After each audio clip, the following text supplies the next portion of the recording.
안녕하십니까. 차오름 요양병원의 원장 백선우입니다. 오늘은 간의 기능에 대해서 좀 더 자세하게 좀 알아보는 시간을 갖기로 하겠습니다. 간의 기능은 크게 세 가지로 구분해서 이야기를 할까 하는데요. 첫째는 음식물의 대사 작용에 대해서 알아보고요. 두 번째는 독소 해독 작용에 대해 알아보고, 세 번째는 독소를 배설하는 배설 기능에 대해서 알아보기로 하겠습니다. 첫 번째는 대사 기능입니다. 우리는 밥을 먹지 않고 음식을 먹지 않고 살 수 없지 않습니까? 우리가 먹었던 밥은 포도당으로 분해가 돼서 혈관을 통해서 간으로 유입이 됩니다. 이렇게 유입된 포도당의 60%는 간에서 글리코겐이라는 형태로 저장이 되고요. 나머지 40%는 필요한 세포에 가서 에너지로 사용되어지는 겁니다. 그러면 여러분들이 금식을 하게 되면 어떻게 될까요? 금식을 하게 되면 포도당 농도가 떨어지기 때문에 우리 몸에서는 간에 저장되어 있는 글리코겐을 포도당으로 전환시켜서 에너지화합니다. 계속 더 금식을 하면 어떻게 될까요? 그때는 글리코겐도 고갈이 되어버렸기 때문에 그때는 아미노산이나 지방산을 이용해서 포도당으로 전환을 시킵니다. 이 포도당으로 에너지를 이용해서 살아가는 거죠. 이 과정을 포도당 신생 과정이라고 하는데요.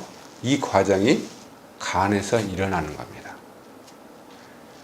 또 반대로 여러분들이 밥을 너무 많이 먹었어요. 그럼 어떤 일이 일어날까요? 포도당이 너무 많습니다.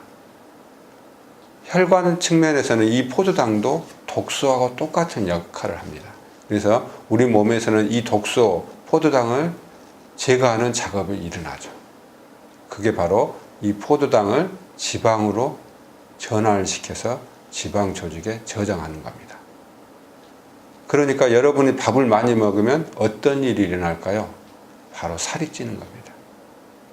이상과 같이 간은 포도당 대사에 밀접한 관계가 있기 때문에 당뇨하고도 밀접한 관계가 있다는 것을 여기서 여러분들이 아실 수 있을 겁니다. 다음은 단백질 대사에서 알아보겠습니다. 여러분들 식단을 한번 살펴보십시오. 하루 3끼 중에 한 끼는 고기를 먹을 것입니다. 이 고기는 단백질인데요. 이 단백질은 소장에서 아미노산으로 분해가 돼서 간 문맥을 통해서 간으로 들어가게 됩니다. 이렇게 유입된 아미노산을 이용해서 간에서는 몸에 필요한 단백질을 만들어내는 겁니다. 간에서 만들어진 단백질은 하루에 50g 정도 해당된다는데요. 그러면 이번에는 이 만들어진 단백질은 어떤 종류가 있는지 한번 살펴보겠습니다. 첫 번째는 알부민입니다. 알부민은 유일하게 우리 몸의 간에서밖에 만들어지지 않는 단백질입니다. 보통 하루에 12g 정도 만들어집니다. 단백질의 기능은 크게 두 개로 나눠볼 수 있는데요. 첫 번째는 우리 혈액의 삼투압의 80%를 차지합니다. 그래서 알부민이 부족하게 되면 우리 몸이 붓고 복수의 원인이 될 수 있는 겁니다. 두 번째는 알부민은 혈액 내에서 택배 기사 역할을 해줍니다. 즉 우리 몸에 있는 이온이랄지 지방산, 호르몬들을 단백질과 결합해서 운반되어지는 것이죠. 또한 몸에서 만들어진 독소인 빌리루빈이나 철, 구리 등도 마찬가지로 알부민하고 결합해서 운반되어지는 일을 하고 있는 겁니다. 두 번째는 혈액 응고인자인데요. 혈액 응고인자는 여러분도 아시지만은 지혈하고 밀접한 관계가 되는 이런 단백질을 간에서 만들어내고 있는 겁니다. 세 번째는 항응고인자입니다. 이건 혈액응고인자하고 반대 역할을 하는데요. 이 혈액응고인자하고 항응고인자의 밸런스가 지혈에 무척 중요한 역할을 하고 있는 겁니다. 네 번째는 보채인데요. 이 보채 단백질은 살균 작용에 필요한 단백질입니다. 우리 몸에서는 이렇게 단백질 대사가 일어나는데요. 단백질 대사에서 빠뜨리지 않아야 될 게 하나 있습니다. 이 단백질 대사를 일어나는데 필연적으로 질소성 노폐물인 암모니아 가스가 만들어집니다. 이 암모니아 가스는 우리 몸에서 유독하기 때문에 무독한 형태로 전환되어서 소변으로 배설되는 겁니다. 세 번째는 지방질 대사에서 알아보겠습니다. 우리가 먹었던 고기 중에 지방 성분은 소장에서 지방산으로 전환이 되어 간 문맥을 통해서 간으로 유입됩니다. 이렇게 유입된 지방산은 대부분 에너지화 되는데요. 남아있는 지방산은 중성지방 형태로 전환이 되어 지방 조직에 저장되는 것입니다. 또한 지방산에서는 여러 가지 경로를 거쳐서 우리 몸에 필요한 콜레스테롤을 만들어내는데요. 우리 인체의 콜레스테롤의 80 내지 90%가 간에서 만들어집니다. 콜레스테롤은 우리 몸에서 세포막, 담즙산, 성호르몬, 부신피질 호르몬의 원료가 되는 겁니다. 다음은 비타민 대사에 대해서 알아보겠습니다.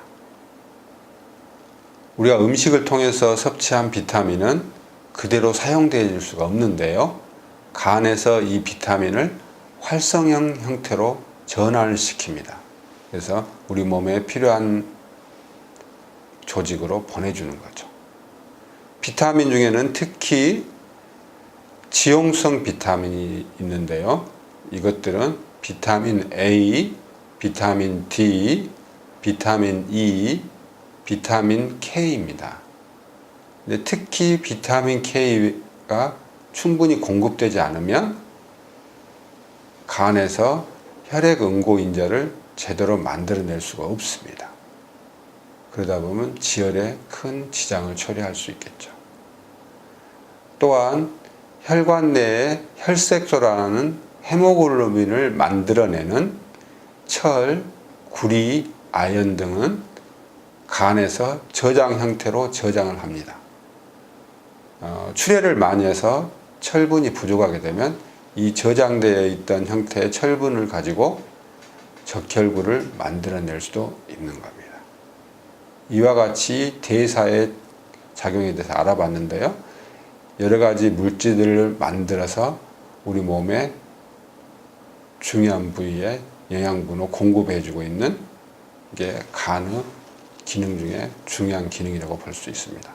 다음은 해독 기능에 대해서 알아보겠습니다. 충분한 영양분을 공급해주면 세포에서 대사 기능을 거치고 여러 가지 기능을 거치다 보면 필연적으로 여러 가지 노폐물이나 독소가 만들어질 수 있습니다. 이 독소는 유독하기 때문에 간에서 이 독소들을 해독을 시켜야 되죠. 그러면 해독 기능은 알아보면 체외에서 유입됐던 약물, 술 같은 독소들이나 체내에서 만들어진 여러 가지 호르몬 또는 대장에서 만들어진 질소성 노폐물을 간에서 정화하고 해독하여서 체외로 배출할 수 있는 형태로 전환을 시킵니다. 이것을 담즙을 통해서 대변으로 배설시키든지 소변을 통해서 체외로 배출시키는 겁니다. 이와 같은 해독 기능이 제대로 일어나지 않았을 때는 간세포 파괴가 심하게 일어나고 해독되지 않는 노폐물들이 혈관을 통해서 전신에 돌게 되면 전신적인 장애가 일어나는 겁니다. 간의 해독 기능에서 빠뜨릴 수 없는 게 있는데요. 바로 암모니아 대사입니다. 암모니아는 두 가지의 경로로서 만들어질 수 있는데요.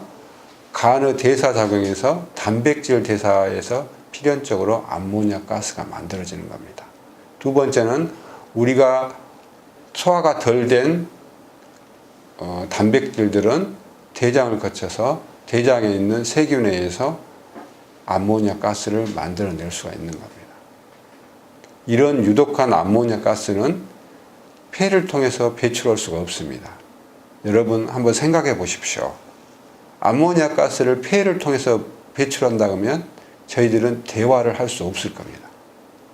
이런 유독한 암모니아 가스는 간에 있는 요소 회로에 의해서 무독한 요소로 전환을 시킵니다. 그래서 소변을 통해서 체외로 배출시키고 있는 겁니다.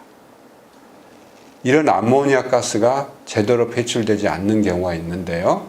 간경화가 심해지면 암모니아를 요소로 전환시키는 요소 회로가 제대로 작동하지 않기 때문에 이 암모니아가 혈액을 타고 유입이 돼서 뇌로 침투하게 되면 불면증이 생기고 손발이 덜덜덜 떨면서 폭력적으로 변합니다. 또한 정신이 흐릿해지는 간성뇌증에 빠질 수 있는 중요한 요소가 되는 겁니다. 다음은 배설 기능에 대해서 알아보겠습니다. 간에서는 하루에 1리터 정도의 담즙을 만들어서 담관을 통해서 체외로 배출시키는데요. 담즙은 지방의 소화 흡수에 중요한 역할을 하고요. 또한 간에서 만들어지는 여러 가지 독성 노폐물을 담즙과 섞어서 체외로 배출시키고 있는 겁니다. 어떤 원인에 의해서 담즙 생성이 줄어들거나 담관의 폐쇄에 의해서 담즙이 제대로 배출되지 않으면 지방 소화 흡수에 장애가 초래되고 배출되지 않는 독소에 의해서 전신적인 장애가 초래되는 겁니다. 이상과 같이 간은 우리 몸에서 너무 중요한 역할을 합니다. 이런 간의 기능이 회복되지 않고는 질병의 완치란 없다고 보는 겁니다. 저는 여러분에게 앞으로 이 간의 극대화에서 질병을 완치하는 데 필요한 대안을 제시해 볼까 합니다. 다음 시간에는 간경화에 대해서 간략하게 알아보는 시간을 갖기로 하겠습니다. 감사합니다.